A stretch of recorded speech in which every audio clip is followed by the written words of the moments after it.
Do not format or wipe your hard drive until you've tried these things. Hi everyone, welcome to another video at Life as a Med Student. My name's Nabeel and I'm a final year medical student studying in the UK. I've been uploading to YouTube regularly since December 2020, so a few months now, but I started the channel up over a year ago, so the video files have been building up since then. So not too long ago I decided to move all those video files onto an external hard drive. I moved my entire video editing library, my Final Cut Pro library, onto this external hard drive, so there was about 100 gigabytes worth of stuff, and I also kept some Time Machine backups on it as well. Anyway, I was near the end of editing a video, again with the external drive connected up to the laptop and all the files coming from that external drive, when all of a sudden the thing just shut down on me. All the raw files that were in the video editor just disappeared, and then I got this little pop-up saying the drive hasn't ejected properly, click eject if you want to do it safely. So a bit concerning.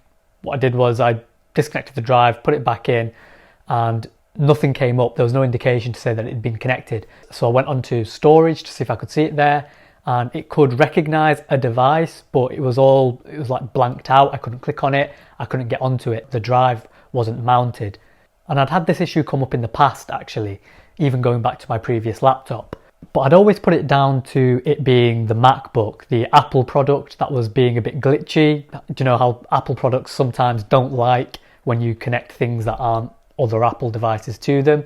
So it didn't cross my mind that the thing that was playing up might not have been the £1,000 laptop, but rather the 7-year-old external hard drive that I didn't pay that much for to begin with. And I'd also been thrashing on Final Cut Pro for the past few months.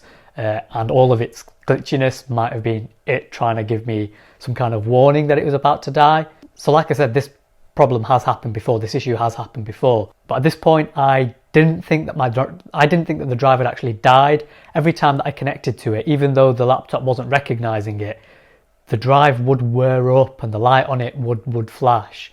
So given that it happened before, I went through the process of doing all the things that I did to get it to work in the past. And these are the first things that you should try if your external hard drive ever does die on you. So your first point of call is the old tried and trusted, turn the laptop off and on again. If that doesn't immediately fix the issue, you might want to try going onto Disk Utility and trying to mount the drive directly from there if the drive is showing up at all. If the drive is still blanked out or not being seen, something that actually worked for me in the past was something that I read about online, which said that if you connect your drive slowly, so whatever port that you're connecting it into your laptop, if you just do it slowly, like you're sneaking up on the laptop, sometimes that just mounts the drive and it fires up and is working. I've no idea why that actually works, but like I said, it had done in the past, but it didn't on this occasion. So at this point, I was actually quite concerned that I'd lost my files and I'd lost my data. So the next thing that I tried was something again that worked in the past. I connected it to another MacBook, but you might want to try connecting it to any other laptop or any other computer, because then you're testing whether the problem is actually with the drive or with your specific computer or laptop, whatever it may be. But after connecting it to a number of things, I think I connected it to a MacBook, I connected it to an iMac, I connected it to a Windows computer, desktop computer, and after none of that was successful, I wasn't ready to throw in the towel just then. So what you want to do next is make sure that there's no other obvious point of failure in what's going on. So I, disconnected everything from the laptop, tried to clean the ports to make sure there was no dust or dirt in any of them. You can do that just by tipping the laptop, blowing on it, and maybe giving it a brush with a cloth. That still didn't fix anything on this occasion. So then I looked to try different connecting cables. You'd be surprised how often it's the cables that have died as opposed to anything else. So I tried some different cables, reconnected it to those devices, the iMac, my laptop, the Windows computer. And when I did that, worryingly, instead of whirring up like the drive had been in the past, it just started making a beeping sound. And when you've got an external drive, you never want to hear it making a beeping noise. So at this point, I was fairly sure that the chances of recovering this weren't looking great. And at this point, I actually almost ready to throw in the towel, I did go onto Amazon and I ordered a new drive because, like I said, this one was 7 years old. If it ever did fire up, you know, it had given me sufficient warning at this point that it could die at any point. So I went and just ordered a new drive and then went back to see if there was anything else that could be done to save the old drive. So there are some pieces of software that are free to download. If you search for something like hard drive recovery, there'll be a number of things that come up, and they usually offer something like a free trial where it will recover the first few megabytes or the first megabyte for free. And if you see it recovering anything from that hard drive, then you know that the data is actually salvageable, in which case, you know, you'd be advised to pay for the full version of the thing and let it recover the whole drive. Unfortunately, the piece of software that I used failed to do that. It didn't recover anything. So at that point, there was nothing much left that I could do. It was like 11 o'clock at night, half 11 at night at this point. So I just told myself, right, I've got the new drive coming.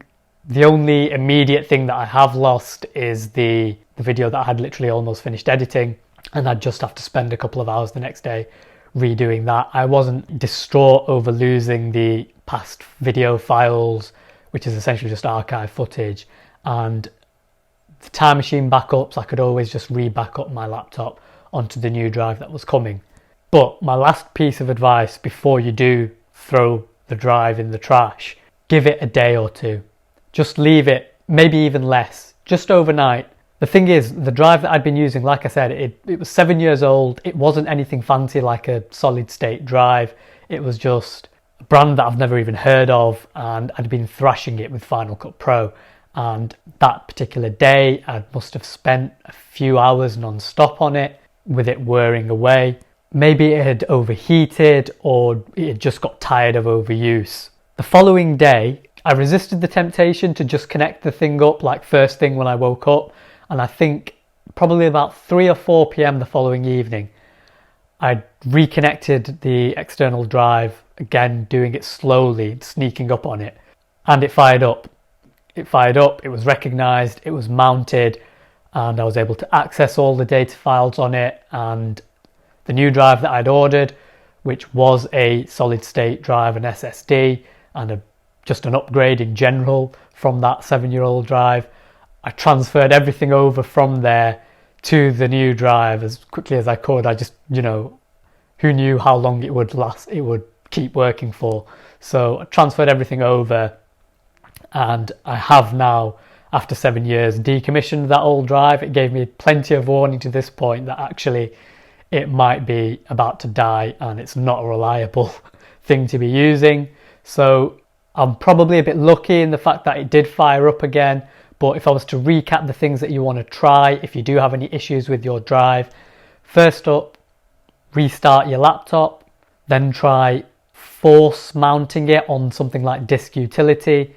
Try connecting it up slower than you usually might, just more gently. Try connecting it to another device, another computer, another laptop to make sure that the problem isn't with your device. Then you want to check the ports on what you're using are clean and not dirty. Try different connecting cables, then start looking into applications and programs that specialize in recovering data from hard drives. And then your last resort really is to just wait and give it some time and see if the drive does fire up. If you're still having no luck and the data on there is really, really essential to you, you're going to want to look at speaking to some specialists, going to a hardware store, something like that. With things like drives dying, a lot of the time you're not going to be successful. So another thing that you want to take away from this video is pay attention to any signs that a drive might be playing up. If it starts making more noises than you're used to, if ever you hear it start beeping, if it does have issues with not mounting or not being recognized from time to time, take that as your warning to start taking measures to replace that drive, get a new drive and move everything across and just decommission the old drive, because you don't want to be in that situation where you've got hundreds and hundreds of gigabytes of potentially valuable, sensitive information that you don't want to be losing. But yeah, that's pretty much it for this video. I hope you find it helpful. If you want to see more videos like this, or my life as a medical student in general, tips for studying and things like that, please do subscribe to the channel for more content. As always, thanks for watching and I'll see you next time.